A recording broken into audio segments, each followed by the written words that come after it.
up on YouTube as usual. If you haven't had a chance to go to our YouTube channel, I'll put the link in the chat window. 58. Appreciate it if you can go out there and subscribe to it, share it with all your friends. We did cross a big milestone recently. We have now had, where's my thing? If you count all the people who attended in person and all of the YouTube views, we are over 11,000 participants between the replays of the videos, people who have attended live, and people who have watched both on the old location and the new location. So that's a big deal. Happy that we're getting our information out. So, all right. Well, with that, if we'll open the floor for questions. As I said, you can either just unmute yourself, ask your question, mute yourself back, or type it into the chat. So anything operations related is fair game. And if it's not operations related, as long as you don't go too far, we'll allow that too. Yeah, I have something. This is Bob Ellis. Sure, Bob, go ahead. Your recordings are really great. I've been catching up on some of the meetups that I've missed and finding very interesting things in there. In the, I think it was a June meetup, there was a question about passenger train ops and particularly interchanging cars with other railroads. I didn't quite understand why that was an issue, but the discussion seemed to merge into more just passenger ops, switching ops in general. And so I thought I'd give people a little update. On the, let's see, May 17th meetup, I did a thing on the Barrel Fosnight's Wyoming Division, passenger ops. There's a lot in there about things you can do to be prototypical or make things more interesting and so on. Won't really review that. It's still there for people to watch. There are a couple of other interesting things going that are interesting in passenger ops. If a few years ago, I think it was Trains, had an article about what happened in Harrisburg on the Pennsy every evening and morning when cars of all sorts from the East Coast cities were switched around onto trains headed to the Midwest and even as far as Texas. And then in the mornings, they did the whole thing in reverse. There was some, as I recall, 50 to 60 discrete passenger train switching movements during the 4 hours or so in Harrisburg. And you can imagine that in the winter with steam pipes to connect and everything. It was quite an operation. I've lost the article. I can't really find it. There is one for a couple of years ago in Classic Trains, and I really haven't reviewed it. So that might have some more information. It was so complicated, I couldn't follow it, all the switching moves they made. The other place for some interesting switching moves is the old Bible of track planning for realistic operations. I think it's on page 10. He has what he calls en route switching, passenger switching layout, little shelf layout, goes through a bunch of steps and passenger train switching there. Really, really interesting. I built the layout, 3 8-foot modules, a foot or so wide, and ran it for many years. Unfortunately, I didn't have the wherewithal to have enough equipment, so it was kind of a messy proposition. But those are a couple of interesting places to find passenger train operations. Just thought I'd mention that as an update. Sure, appreciate that.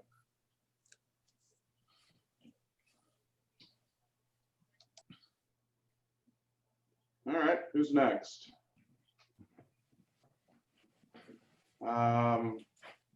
There's a question in the group. What year did USRA mandate a rule that train must be stopped before crew can swing up or jump off? I realize that individual railroads would have made their own rules, but my guess is that USRA or its successor would have mandated some rules. Any real engineers out there? I think it varies from railroad to railroad, but you can get on within 3 miles an hour, I believe, on CSX, as long as the engineer notifies the person wanting to get on that he's at that safe speed. Yeah, it's definitely railroad to railroad. NORAC current rule is you must be stopped and only can get on or off in case of emergency when the train's moving.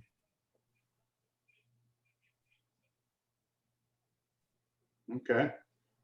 Thanks, Brad. Thanks, Dan.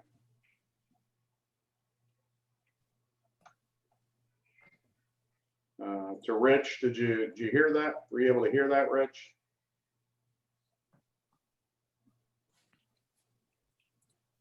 Okay. All righty. These are easy questions tonight. Who's next?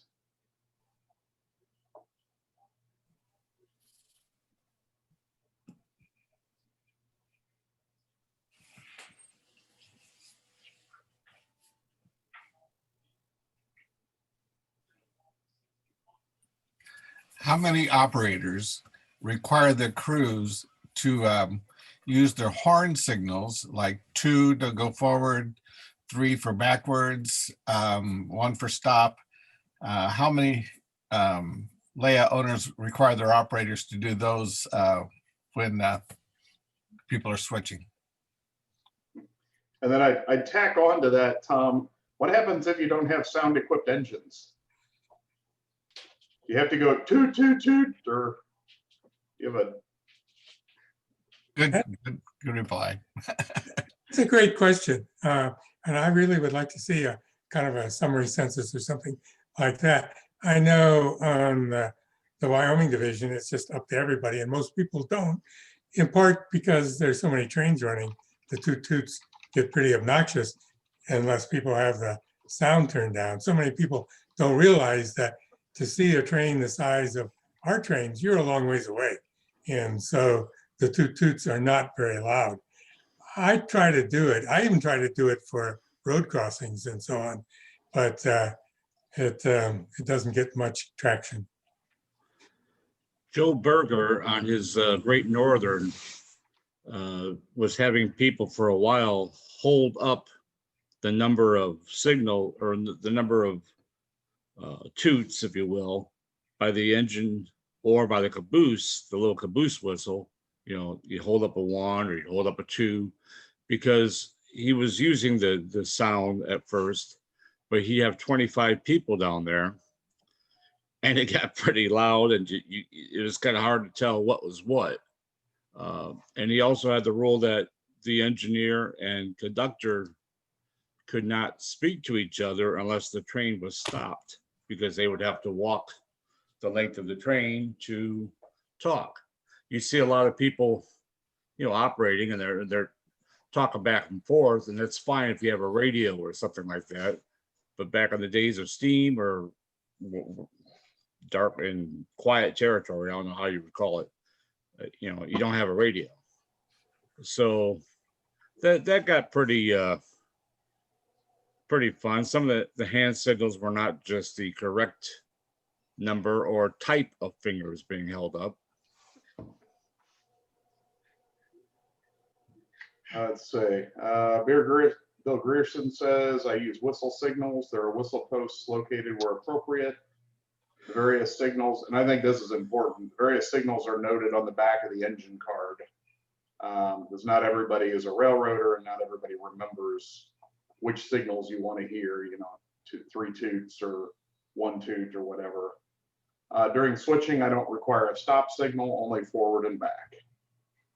Dale Baker says, small layout room, it's voluntary for operators. Dan Howard said, most of my operators are railroaders, so it's second nature for us to do it. But yeah, I think if you've got the sound, it's a nice effect. But my personal preference on sound is whatever the full volume is. I've set it to about 20 20% of that. I want to hear it if I'm standing next to it. I don't want to hear it across the room. But that's just my personal N=1 preference on that. I'll answer my question for myself is I don't require that for operators. I think it's fun when you're doing it yourself. And if you have the time, it's kind of it makes you feel more authentic what you're doing, but it's when you're in an operating session, I just want people to enjoy themselves. Regarding the volume, I have an app on my phone that you can set you can see what the volume decibels is, and I try to use that to standardize all the horns. What's that, Tom? What's that app? I'm sure it's just a matter of Googling it, but.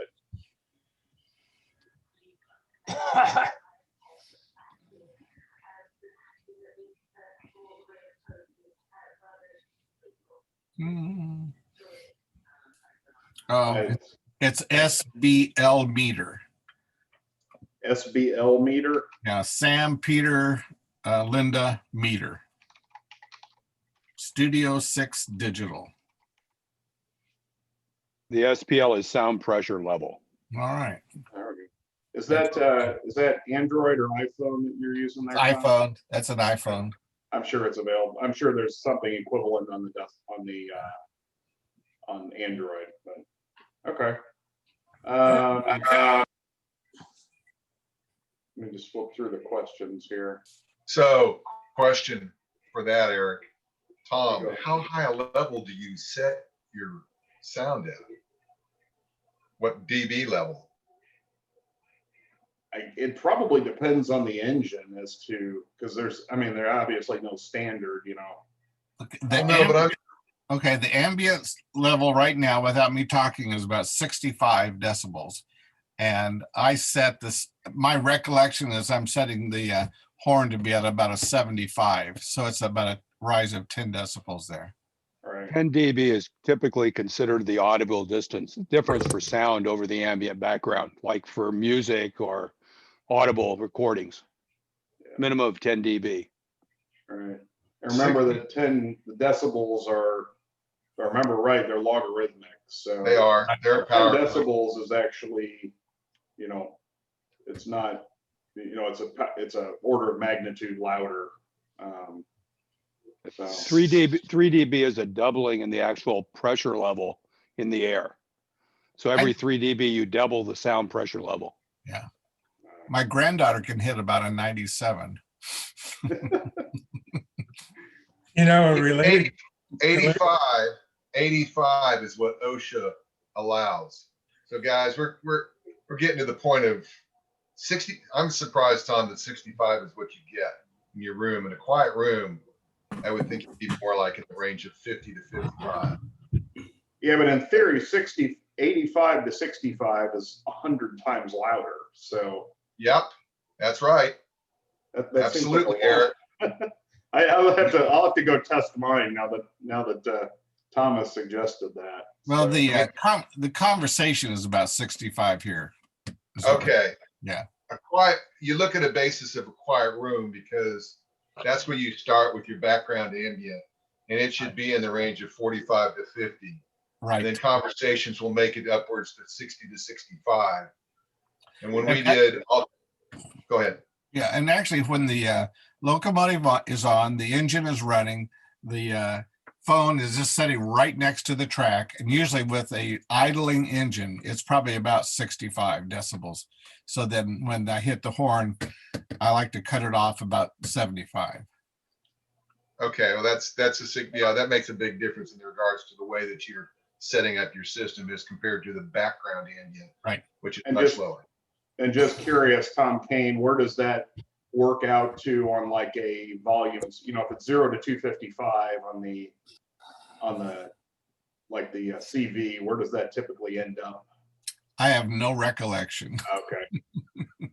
All right. You know, a related issue to the whistle sounds is setting out flaggers. How many people do that?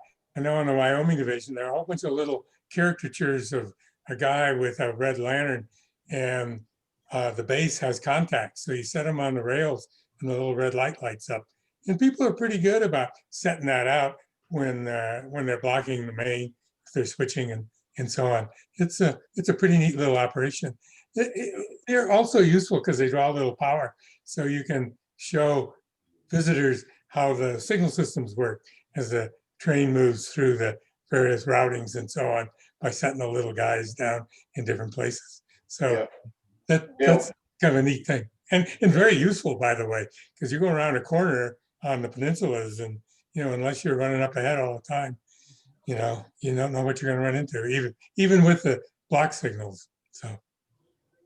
All right. Let's see. Dale Baker was the related question. How many people are using derails and blue flags, meaning essentially work is being, like I've seen, and again, I'm not a railroader, but the pictures I've seen, essentially, if like an engine is working in the shop, for instance, they'll put a blue flag out in front. Derails I'm less familiar with other than the pre-built ones. So how many people are using? Go ahead. If anyone's interested, I put a link up in the chat to the model railroad control systems. They sell a little man with an LED.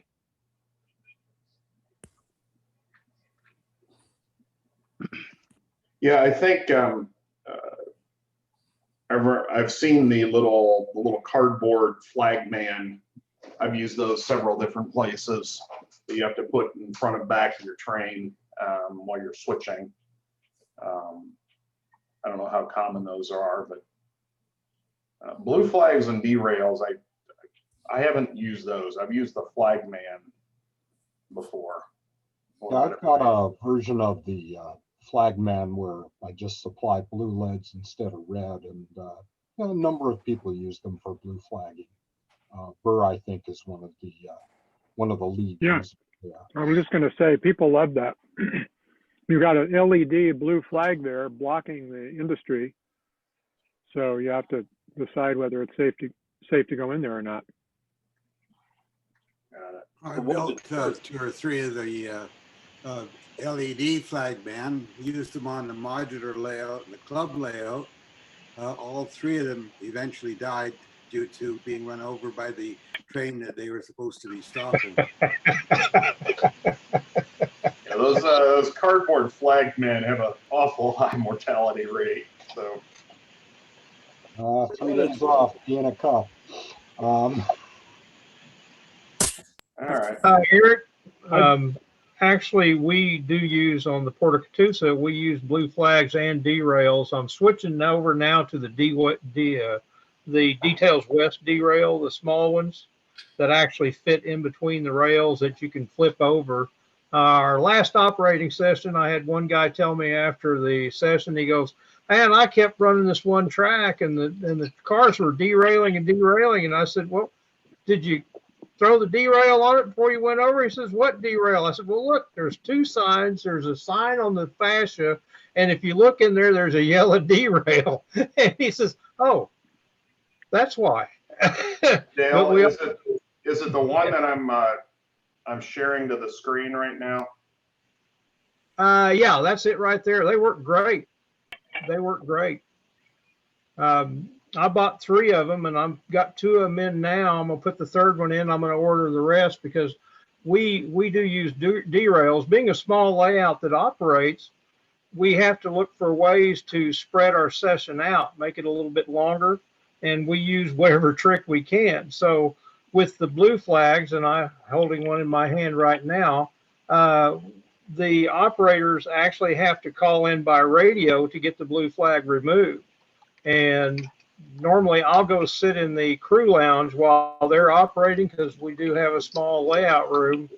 And so they have to call me by radio, and then I'll come in and, represent the industry and remove the flag because the train crew can't remove it. It has to be removed by the industry. So what we did was we took the blue flags, I drilled a small hole in a tie at an angle so I can actually stick these in the tie so they're sitting behind, they're protecting the car or the industry.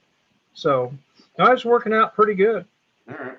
And just for everybody's benefit, Dale has an article in the January issue talking about the Port of Catoosa Railroad. is going to present on it in a future session. So we thank Dale for that. So, all right, I'm going to flip down through here through the comments. We've got a question about RailOps. If there's someone here familiar with, this is from Steve Hemmel. I have a question. I modeled the GM&O in Mobile, Alabama, and have 3 interchanges with the L&N, the Southern, and the AT&N. I don't know what that one is, but when I build trains, RailOps will often call for GM&O to interchange from one foreign road to another, which I assume would not have been done. How do I make RO interchange cars from other roads only with GM&O? Does anybody know RailOps in the group?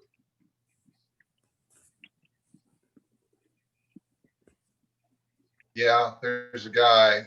I see Frank Wyatt on here. Frank is pretty familiar. The person who's probably the most familiar, Eric, is a guy over in San Antonio. He runs the Groups IO chats site for RailOps. His name's Froland Merrick. Okay. I'd suggest that Steve, you go post this question on the Groups IO over there. Froland will get back to you probably within a day or two. He's pretty responsive. He's probably the most familiar. There's really no longer any support that I know of for RailOps. I've used it for years, but not to that level for an interchange. There may be, and just for the group's benefit, I'm throwing this was RailOps, right? This is the one that Andy Keeney used to be big on. Is that right? No, RailOps is the one that was developed up in Dallas and bought out. If it's the one I'm thinking. There's a RailOps that only has one member in it.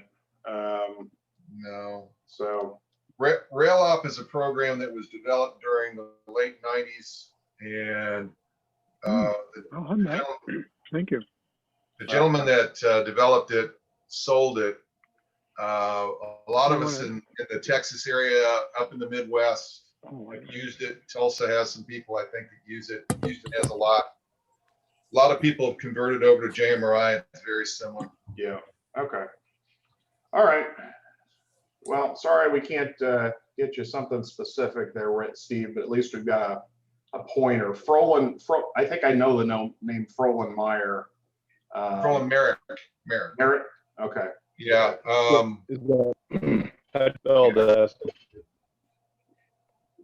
Have you tried, Steve, to get a hold of that site? No. What's the last name? How do you spell it? Hang on. Give me a second. I'll put it in the chat for you. Okay. Okay. Okay. All right. I'll actually. Yeah, I'll try. Thanks a lot. That's all right. Okay. So we'll go to the next question. Kay Travers is asking, how did LCL, less than carload, work at transfer stations? Where can one find the locations of transfer stations for various railroads and major freight stations where they're designated spots for cars to various stations on other railroads?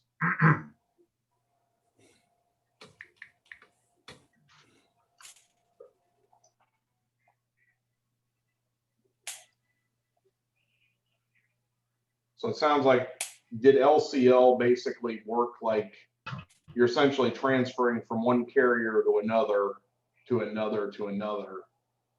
Is that kind of what you're asking, whoever K is? That's me, Eric. Okay. What I'm looking at is a major terminal in Baltimore, which had, let's say, 4 tracks where they'd line the cars up so they could walk through the doors and what have you. I don't imagine that all of those cars went to B&O locations. I would imagine that some went to out west or down south or someplace that was not on the B&O. So how did they designate what cars went where and where did they go? Also, some cars went with freight for more than one destination on another railroad, perhaps, and sent it to a transfer house. And the transfer house would act as a freight house where it unloaded the cars, reloaded them, for whatever destinations they were going with. So you didn't have to have the car stop at 17 places to unload all of the freight that it picked up in Baltimore. So I'm basically looking at LCL operations and how do we model that? I'll open the floor. I'm certainly not an expert on that either, so. Well, in some places they use, like, drawing a blank on the word, team tracks. They'll drop a car at the team track. The person getting the freight will go take their stuff off, let the railroad know that the car has been finished with and gets picked up by the next train going through. My guess is that LCL was handled at freight houses by railroad agents. Team tracks could be certainly less than carload, but that's not a routine operation. So let's say that on Monday, we send 2 cars to Detroit. Tuesday, we send only 1 car to Detroit. Wednesday, we don't send any. Thursday, we send 3 cars to Detroit. How do you develop those kinds of schedules or find out how the prototype did that? I put a link up in the chat to an article I found. I just searched on less than carload, and it's actually, I guess it's on trains.com, and it's got, someone has a Chicago South Water Street LCL freight house, July 1938, and has all the destinations of the less than carload cars that left that location. And there are about 20 of them. Like, 3D to Rockford. It basically lists the cities and locations they were going to. So it looks like there were large freight houses that were like pooling locations. They would go out from there for them. But I put the link up. You can pull it up and look at it. I'll do that. Thank you. Didn't they use waybills like we would for a car, but each crate would have a waybill on it, and then the freight agent would figure out where it's supposed to go using the waybill? And couldn't we do the same thing?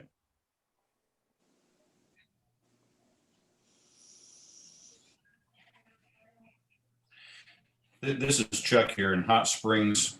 You're going back to an interesting subject that's a little bit before my railroad career, but I have never thought of it as an interline operation. I've generally thought of it as an online operation. I suppose it could have been interline also. But the way I always think of LCL is it was the forerunner of UPS and FedEx that's there today. A freight agent in a smaller station actually handled LCL, might come in on a caboose or a combine. I've seen those situations. I've got one station on my layout, Nanuet, New York. They had a freight station, and right next to it, they had a passenger station. Right next to it, they had a freight station. And the agent actually handled LCL at that location. He got a car in and he actually sent notices. I guess they did it in the mail years ago, because there was no modern technology, to the recipient saying you got a package here, you got a box or whatever. So I think of it as the forerunner of UPS and FedEx. Of course, the railroads looked at it as it came into the 50s and 60s. As a money loser, and they got rid of it, whereas UPS is thriving on that today. An interesting aside on the short line, one of the short lines I worked on in the end of my career, they actually had what's called the Warren and something or other. I forget the full name of it. I think it was Warren and Washita Valley, a little short line, and it had a LCL agreement. I've got a copy of it around the house here somewhere. If I can find it, I can make that available. It's kind of an interesting read. I would not have expected a small little short line to be participating with the LCL, but they did. Makes me think of like the probably what Mr. Travers is describing. Makes me think of the great big sort that they do down at like the Indianapolis FedEx facility or the the big Memphis facility for FedEx, where everything comes in, it all gets sorted overnight and immediately shipped out to the next place, except just replicated. Maybe there was a big one in Baltimore and one in Washington or one in New York or something like that. But I have no idea. It's Well, just, but that was the big difference between normal shipping and FedEx. So normal shipping like UPS has a whole bunch of sort centers where something goes and gets sorted and put on a truck to here and then gets sorted and then gets delivered. FedEx, the fundamental model of FedEx was the idea that you have airplanes from all over the country go to one place, sort it all in one place, and then ship it back out. And that way you could do overnight because you don't have the sequential sorts in the process. And so LCL was basically the sequential sorts. So there was sorting going on at lots of places. So like coming back to your combine, probably that box was in a box car, which went to a larger freight house where it got put in the pile that got put in the combine that went on the branch line to the small city. So if you think about it, that box may actually be sorted in 5 or 6 locations as it goes across the country. The Ian Wilson, in his series of books in Southern Ontario, one of them he has a chapter on the operations of a freight house at a division point. And the impression I got was that that freight house would have a number. I think he called them. I try not through. He had a direct cars or something like that. So every day they would get 1 or more cars in from a small group, say 10 or 20 other freight houses. They would send out to them. And it basically came in and all the cars were all spotted. They had a through freight come in, he called it the merchandise freight would come in sort of just after midnight. The crew would come in, they would open all the cars, they would resort all the stuff, and then the cars would head off to their new destinations.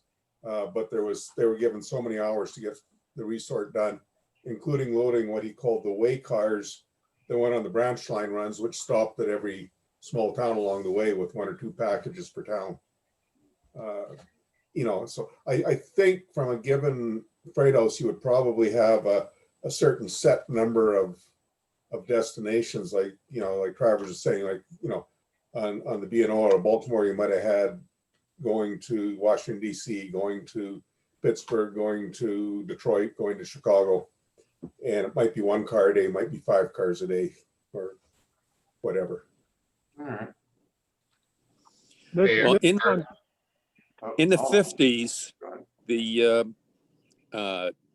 LCL business was actually desired by the railroads because they could make money on the higher rate that they get on LCL business than they could for carload freight. And the B&O actually had, I'll call it 2 trains that ran basically New York to Washington, New York to Chicago and New York to St. Louis, which were almost exclusively LCL, fill in with through freight. They were high-speed trains, and there were closing times at the freight stations, and a lot of business was done with, let's say in Baltimore, they had Jacobs Transfer.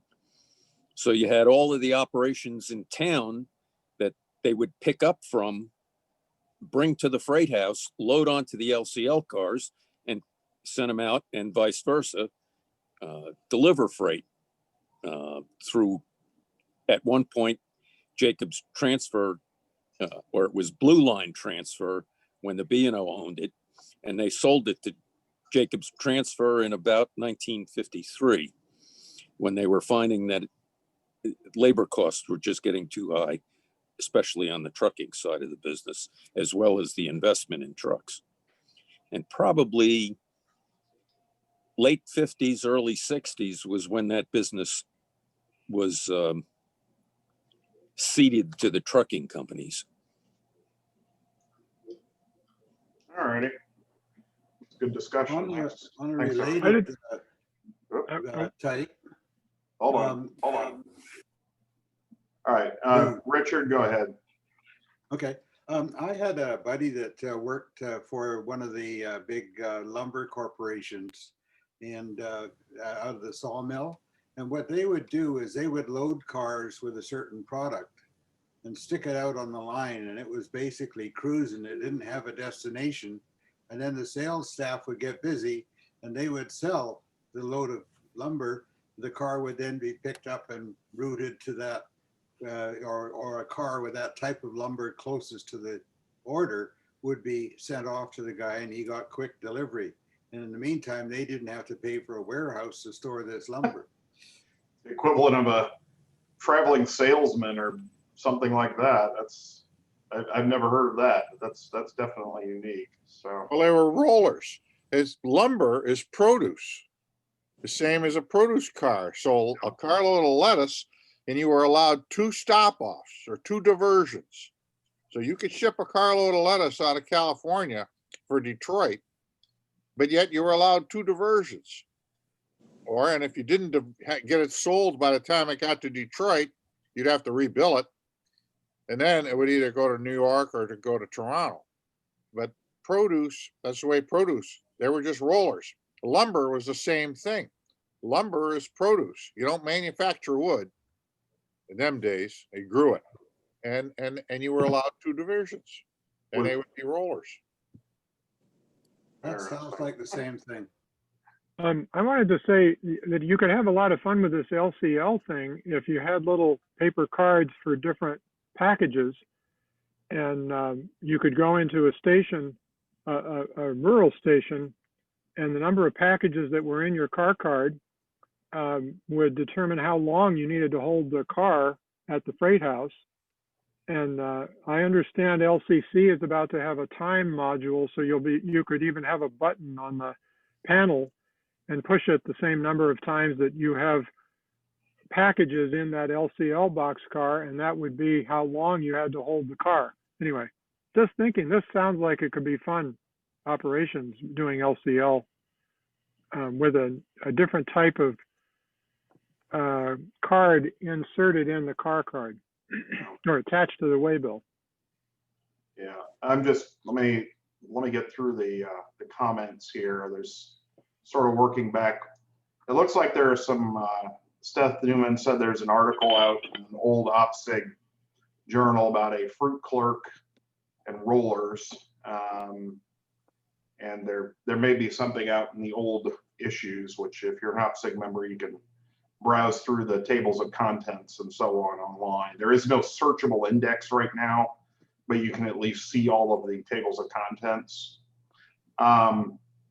Steve Sandiford did a presentation on LCL operations somewhere on the web.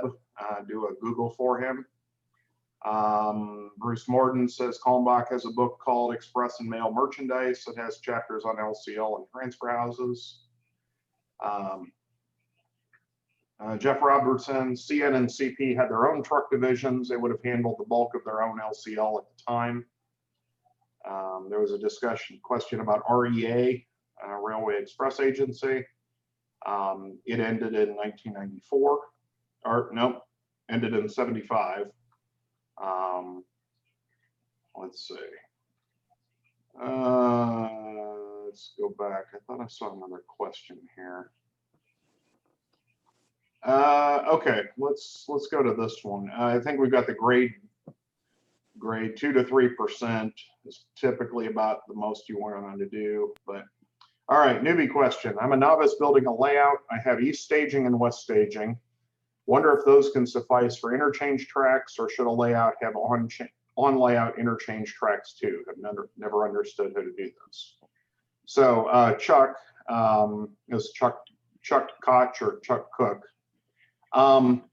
So if you've got east and west staging, those can be essentially off layout interchanges or just destinations for trains. I do that with mine.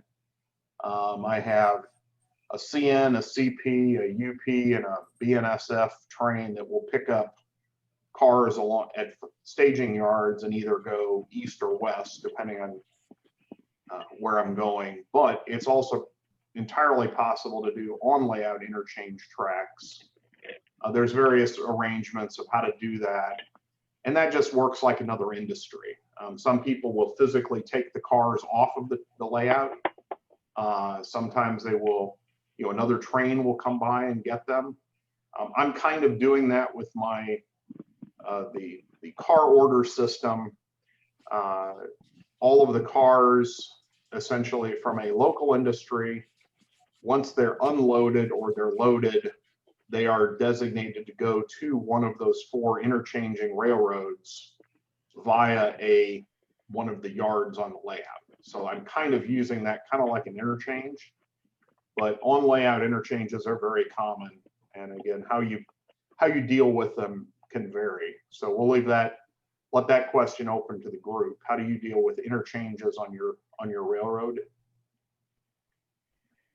I'd refer them to Tony Custer and Bill Darnaby, whose Midwestern railroads crossed so many other railroads, and in whatever the length of their main line is, they had probably 4 different interchanges along the route of the train from one end of the layout staging to the other end of the layout staging. Yeah, especially where I grew up, right up in Northwest Indiana. I mean, pretty much every railroad went through, and I didn't realize it as a kid, within about a 20-mile stretch, nearly every railroad in the country had some trackage cutting in across, basically going around Lake Michigan there. So any other comments on the interchange question from Chuck?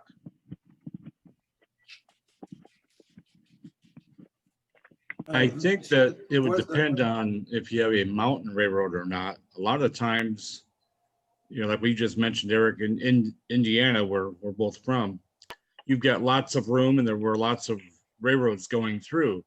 But you get out in Idaho or Eastern Washington State or Oregon or something, there's not a lot of places for railroads to go through, so you would have less interchanges. But you would have more centralized control, like on mine. We pick up stuff for the UP and then drop it off in a staging or interchange track, and then the UP comes along and picks it up. But there's not a lot of different railroads going through there because there just isn't space in the valleys and such. Yeah. On one of the local railroads, and Brad Roeder can tell me if I'm misremembering, there was a track designated. It was he was modeling the C&EI, Chicago and Eastern Illinois, and there was a particular location on the track that was designated as the Milwaukee interchange, and so cars were designated for that interchange, and every so often, maybe once or twice during the session, a Milwaukee train would pull out of a hidden track, exchange some cars, and then go right back into the hidden track. So that was another way to do it. That train didn't traverse the railroad. It just essentially pulled out, grabbed some stuff, pulled forward, and got off the railroad. I think it was Milwaukee, but it may have been a different. Yeah, thanks a lot. That's kind of what I was getting at. And that's probably the way I'll do it. Have a designated spot that's for a certain railroad. Yep. And then cars will go in and cars will come out. Yep. Yeah, there are lots of different ways to lay. I mean, there are all sorts of different, physical track plans of how, if you had 2 lines crossing like this, there might be a track between them to park the interchange cars. It might just be a simple yard siding where you say the 2 lines kind of went parallel, they had shared trackage. I mean, pretty much any combination. And I think there's actually some Kalmbach books specifically on junctions and interchanges too. Yeah. So I put in the chat box way up at the top a video that we just released in the Pacific Northwest region of a prototype railroader named Bob Stafford, who worked the grain business in Nebraska, and he gave a really interesting talk on how they made up grain trains. And I had absolutely no idea how complicated it was. And they did a similar thing to what you were describing FedEx in the case of shipments to the West Coast. They would bring the grain in to Pasco yard, and then they would break up the unit grain trains, make new unit grain trains that would go out to the different ports depending on the protein content of the wheat and different things like this. I mean, I had no idea how much operations you can get out of what I thought was just 100 cars of the same thing going to one place, but it's nothing like that. It's really, really interesting video because he, worked for the BN on with the grain desk in Fort Worth, and he's very familiar with it. I wanted to mention it now also because he told an amazing interchange story that they had in one of their branch lines a bridge that couldn't handle the new heavy covered hoppers. And so they would run the car up to Vancouver, BC, have the Canadian or the, I forget the railroad would take it over to a different interchange track, bring it back into the United States in order to serve a U.S. grain elevator because they didn't want to invest in fixing the bridge. And so there's some amazingly complicated interchange moves that really happened on real railroads. But Yeah, I commend to all of you this new video that Bob Stafford did because it's full of really interesting stories of how to make up a grain train. Yeah. in Yeah, small lots. your mention about the grain not all being the same grain reminds me of Jeff Otto's railroad and Milt Stanton's railroad up in Minnesota dealing with iron ore. The fact that, when you see all those hundreds of ore jennies, that's not all the same ore. I mean, I know Milt was running 3 different types, and I think like Jeff's he could get to the point of, okay, this car goes to this slot on the dock because it needs to go into this bin on the ship. I don't know if I don't remember that we had to do that during the session I did. He may save that for his regular operators, but yeah, just because it looks like the same car, it doesn't mean it's the same stuff. So I didn't know the one about. No, that's a really good analogy. And one of the things Bob talks a lot about is how, because of the protein content, they would order in the cars by car number because they were trying to mix, the right grain into the right bins. And so there was a huge switching operation at the terminal that's much more complicated than just shove all the cars into the terminal. I mean, it was really just like the ore business, very complicated. Yeah. Another reason for interchange is it offers a way to generate an awful lot of traffic. Because an interchange track is one that can take any kind of car and bring any kind of car off the layout or onto the layout and increase the traffic levels across your layout without having to build structures and infrastructure. Yeah, exactly. I'm not personally, n equals 1. I don't want to physically lift the cars off the track, but that's just my personal preference. But I know lots of people do, and they, there's all sorts of ways to, essentially pull the cars off, put them in a, nice safe bin underneath the track, and then pull them back on if you're limited on space. But, and Jeff Robertson is saying, and it's an easy way to expand the layout by interchange. He has a cassette that he can plug in, and that's his interchange. So Phil Peters says, I use a specified siding in each end of the railroad, east and west, and uses open staging to get cars onto or off of the layout. John mentions a barge. I know at least where I used to go up in Michigan, up in Ludington, there was the car ferry that went across Lake Michigan. There's a number of, there's a guy who models Canadian where they took cars from, the mainland across to Vancouver Island. That's another way to do that, essentially pulling cars on and off the railroad, barge operations or car ferries. A lot of New York type things, or lots of articles about how they would truck cars across from New Jersey to New York or various parts of New York and so on. So, all right.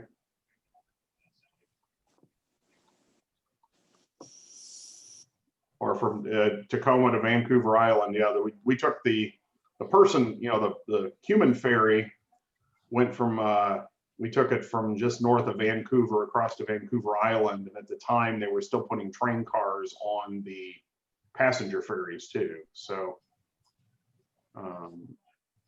and Jim Betts says there's a layout in I'm assuming California, that all of the freight cars come to the layout via ferries. Bill Kaufman's SF State Belt HO layout uses multiple portable track cassettes for staging. And Phil has got a link there in the YouTube link. So, all right.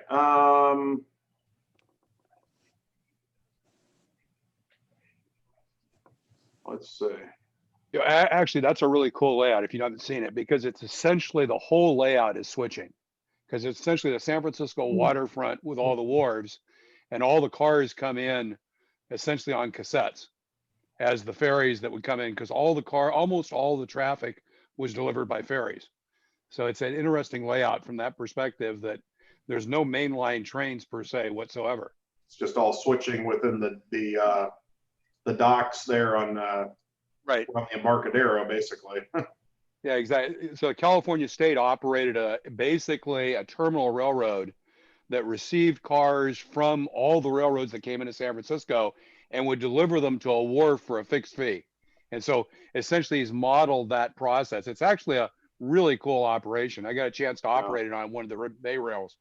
So yeah, I'm not going to play the video, but this picture, this screen cap I've got up just kind of shows you got 1, 2, 3, 4, looks like at least 7 tracks there of interchange, maybe even more than what we can show. Yeah, well, the 4 on the left are actually the barge, which is a cassette.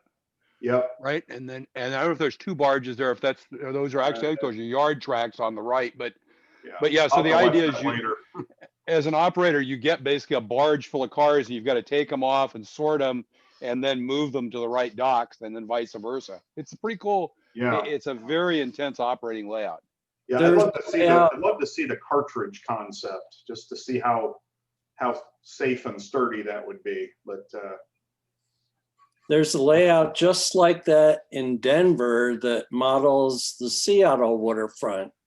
And they do it just like you said. They bring in a cassette, that's the barge, and then the whole layout is just switching on the Seattle piers. Yeah. It's really fun to operate. There's a railroad, I put some pictures out on the OPSIG Facebook of the Ann Arbor Railroad. I'll have to find he operated during the convention up in Grand Rapids in 2017, and he has a large ferry. In his case, the cars just go into the ferry and then come back out. It's not a removable cartridge, but that idea of the ferry is a cool one. And I assume that all these layouts with barges require use of idler cars to keep the locomotives off of the barges. I would think so. Whoever Hack is, I don't know if that's Chuck. Eric, a quick nomenclature point here.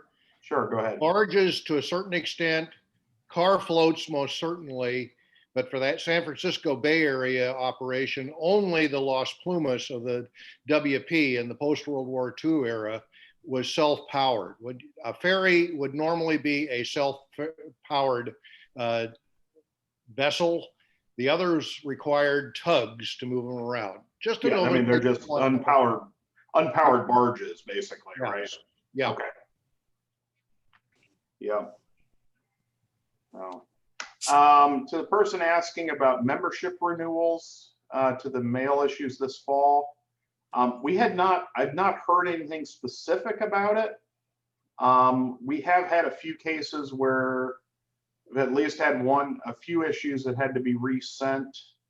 The best thing for any of that sort of thing is email editor@opsig.org and copy membership@opsig.org, and we'll get it sorted out. USPS has had a lot of issues. I don't know if they're just getting crushed with volume or if they've got a lot of people out sick, but the main thing that we will do is if for some reason the issue gets lost, we will contact you, and if you did a renewal, we will let's say for some reason we missed your renewal for the January issue. Because we have to send those mailing lists roughly 45 days prior to the issue going out. So for the January issue, we would have generated the mailing list on November 15th. If for some reason we get a payment after that, we will contact, and then you miss the January issue, we will contact you and basically say, okay, do you want the January issue or do you want the April issue? If you want the January issue, we will mail that out specifically for you and adjust the membership, or you can just wait till the next issue. But we try to deal with those as best we can, but obviously the post office is not the best. They've been having issues with volume lately. So again, email membership@opsig.org, copy editor@opsig.org, and we'll get things sorted out for you. We apologize for the inconvenience. Yeah, the idler cars, from a modeling point of view, Dan Howard says most car float and car float bridges are unpowered rails, so it forces the need for idler cars. And Bill Kaufman, who's the video that I think Phil dropped in there, uses idler cars for the putting onto the barges, which makes perfect sense. It'd be too heavy. We even did it was a while ago, I did a outdoor operating session up on the Michigan Central. It's a 1/8 scale railroad, and this guy actually had a barge on his railroad, and you actually had to load it in a particular way, or you could tip the cars off into the little pond he dug. So, so anyway, all right. Who else Did you has have got to wade in after them and pull them out if you dumped them in the water? I don't know. I think there was a specific order that you had to load them. Like there were 3 tracks on the barge, and you had to balance as you were loading for simulation. I'll have to see if I can find that photo, but it was a fun layout. Yeah, it was a fun railroad to run on. So I've heard of some models where the whole float arrangement is sort of balanced on a pivot with a couple of springs with micro switches, and if you load it sufficiently poorly, it sets off a buzzer and everybody knows. yeah, you. here I found the photo here. So this is kind of the pond, and you can see the barge sitting over there. A little bit better picture of it. Let's see if I've got another close-up photo of the barge. Yeah, it doesn't look like it, but yeah, it makes a whole nother, we kind of gripe about having 2 people for an operating crew. It's like, oh no, that's the best picture I've got. It looks like I guess he had 3 tracks, and you could pull cars. It would hold about 2 cars there.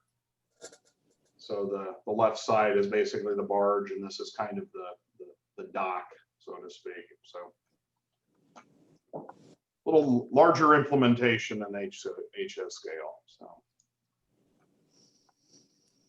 all right. Let's see, how is a virtual operating session done?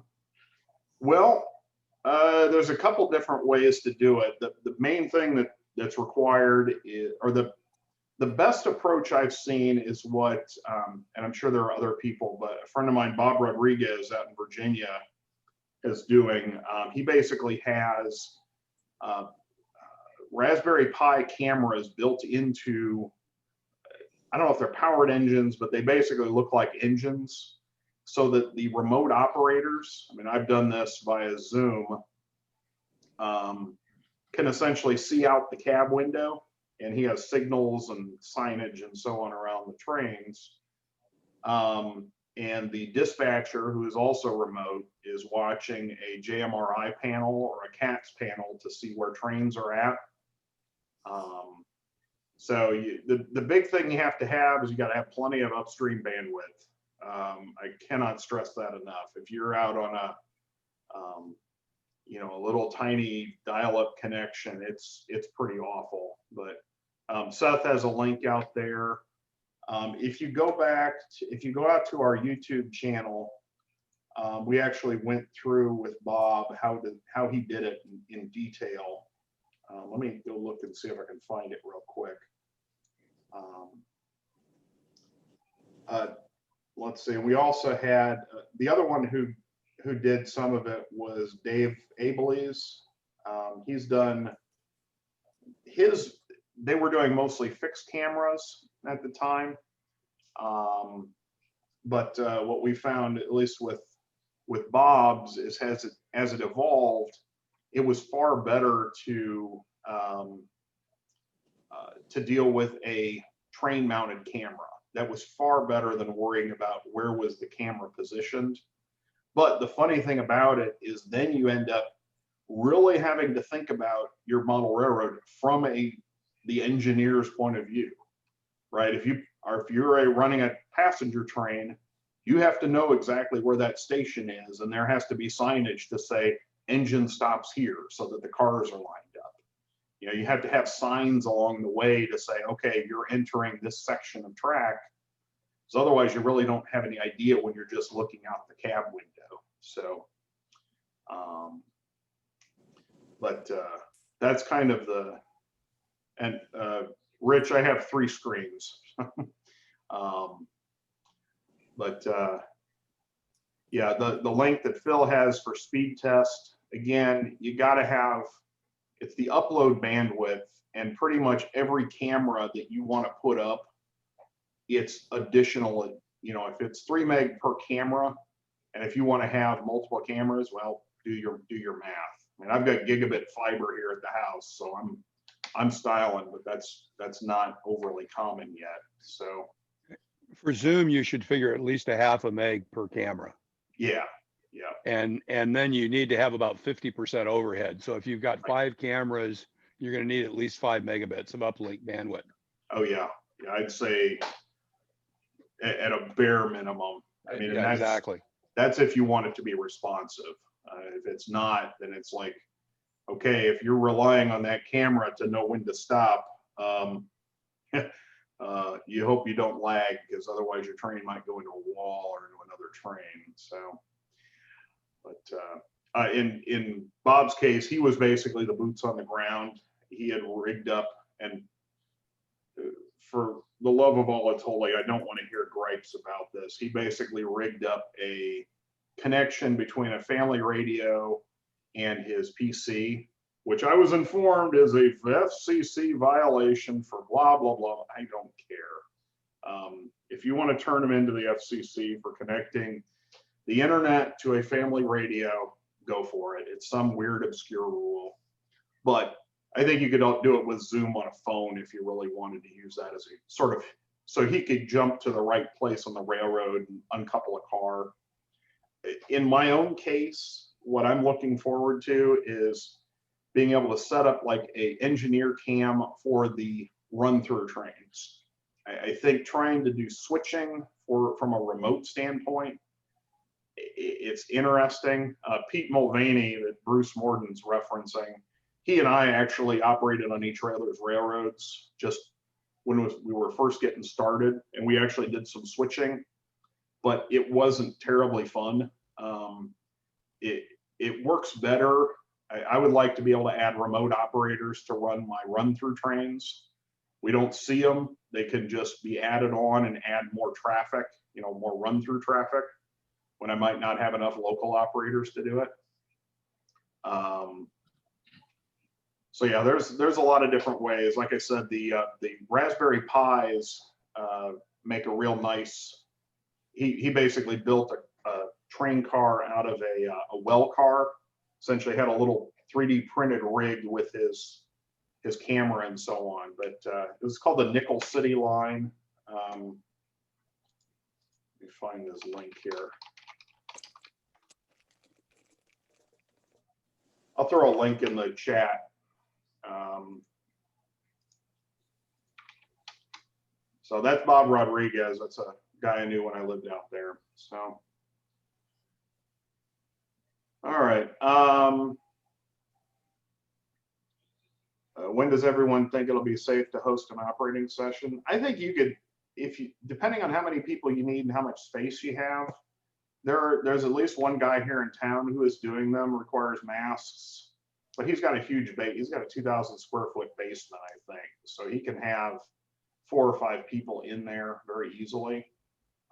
Personally, I have an injection scheduled for Saturday that I've never been more excited to get poked with. I'm expecting later this summer, early this fall, depending on how fast the vaccines get out. That's what most people, for the events that we have planned around here, that's kind of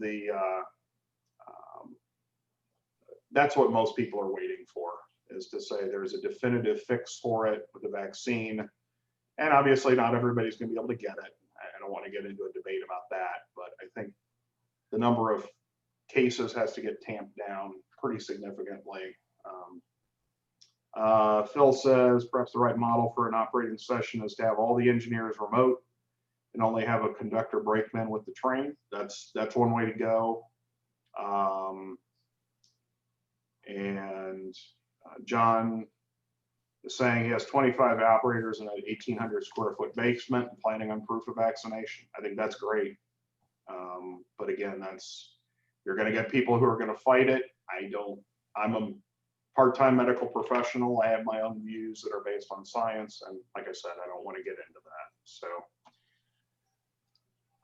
I think whatever you do, you got to have, good connectivity for the remote operating session. Most places are using JMRI with or without a VPN to connect. And as I said, there's lots of videos on the how-to and so on with all of the technical details you could use. But so, all right. Any other questions?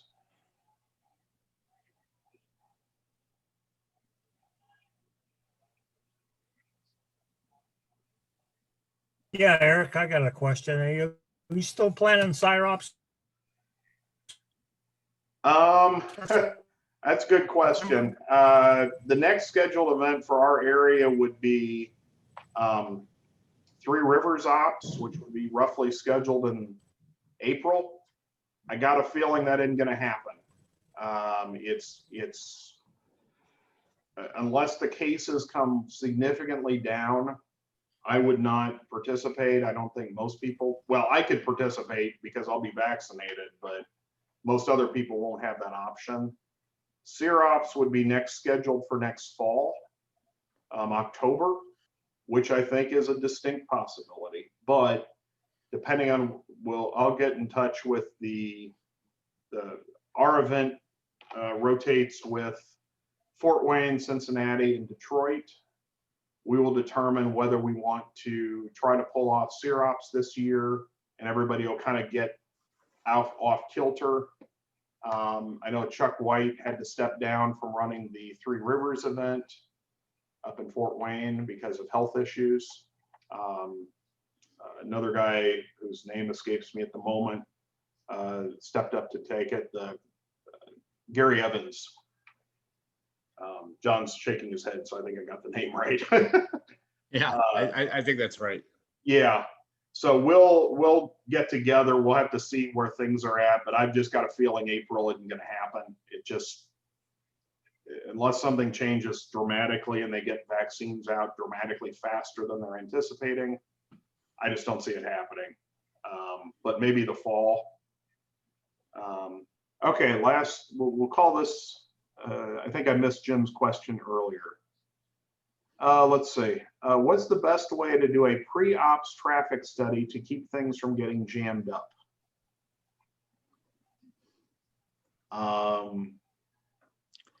I'd say get 12 of your best friends and have them try their best to jam things up.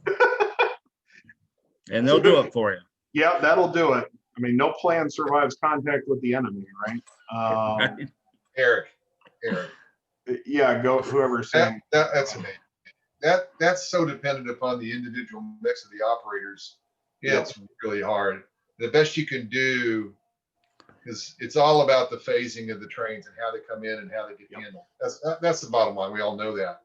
And I've been on a lot of layouts that went really well, and you change the mix of the operators and it went really bad. So Oh yeah, yeah. A good regional operating event will really show you how well planned your system is.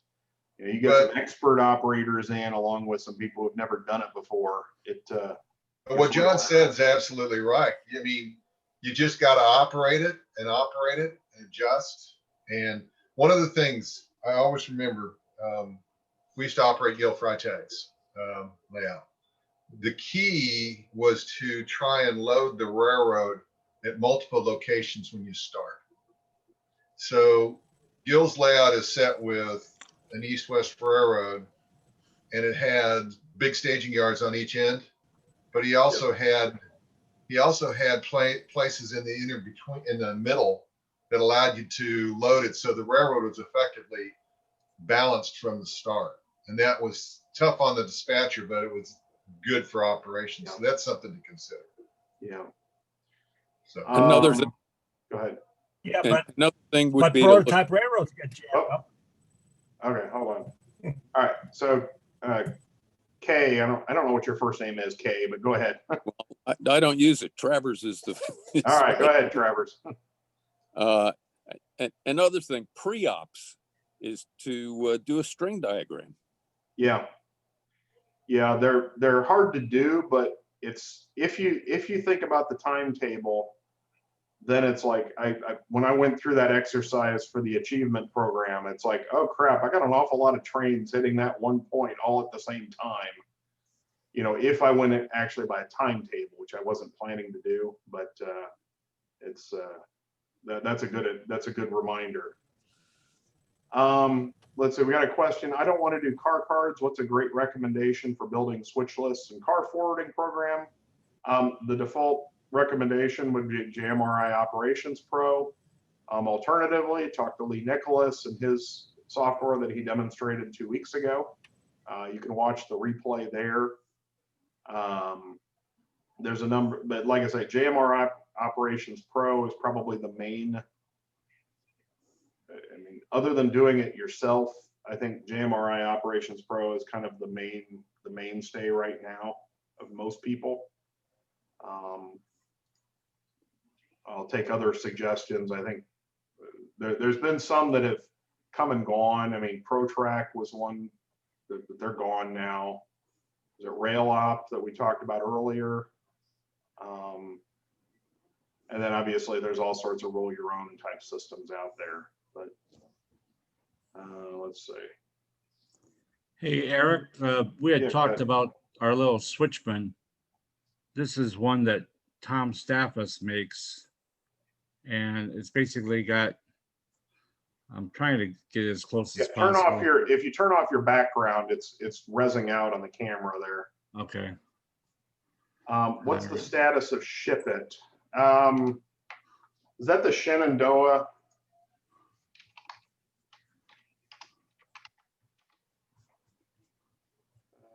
Hold on. Albion software. I don't know. The website, the last copyright date was 2017. The site is still up. I don't know. Ship It looks like, well, hold on. That's now on Albion, not, which one is Shen? The Shenware is another one. I thought he was Ship It, Eric. I could be wrong. I don't use it myself. Yeah, Shenware.com. It looks like if that was their domain, they seem to have lost their domain. Ship It is owned by Albion now. Shenandoah Software. They seem. The last note I see out here on Model MRH was he might be in some sort of lockdown situation. I've not talked to him on the phone in a few months, and this was as of June.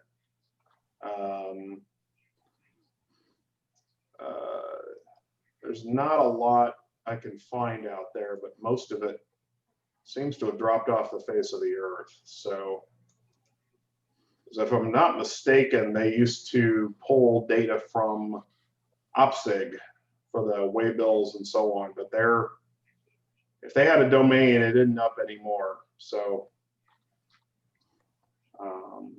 Hey, Eric. yeah, go ahead. Hey, this is Lee Nicholas. Yeah, go ahead, Lee. Yep. Oh, yeah, here we go. Shenware had major problems with GoDaddy. I did hear this story. Apparently, he ended up selling his domain or didn't renew his domain, and GoDaddy basically seized it, and they're not giving it back because he forgot to renew it. I did hear about that, and I think I've not heard anything further about what happened to his site. But anyway, sorry, go ahead, Lee.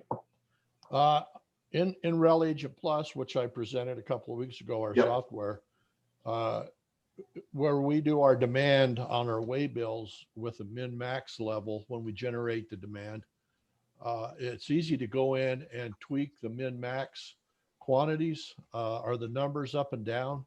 And we run virtual sessions. I've been running them since, we've implemented the software. I've done about 50 sessions so far, and you can go in and tweak the railroad pretty easy just by adjusting the min-max levels of the waybills that are created. Yeah. Okay. All right. Yeah, it looks like, so Ship It is now over at Albion Software.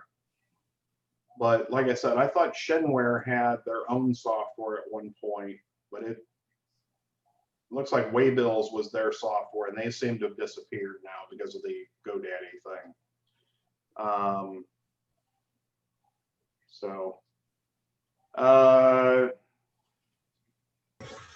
Yeah, the whole business about modeling airflow, it sounds like open up the world. Yeah.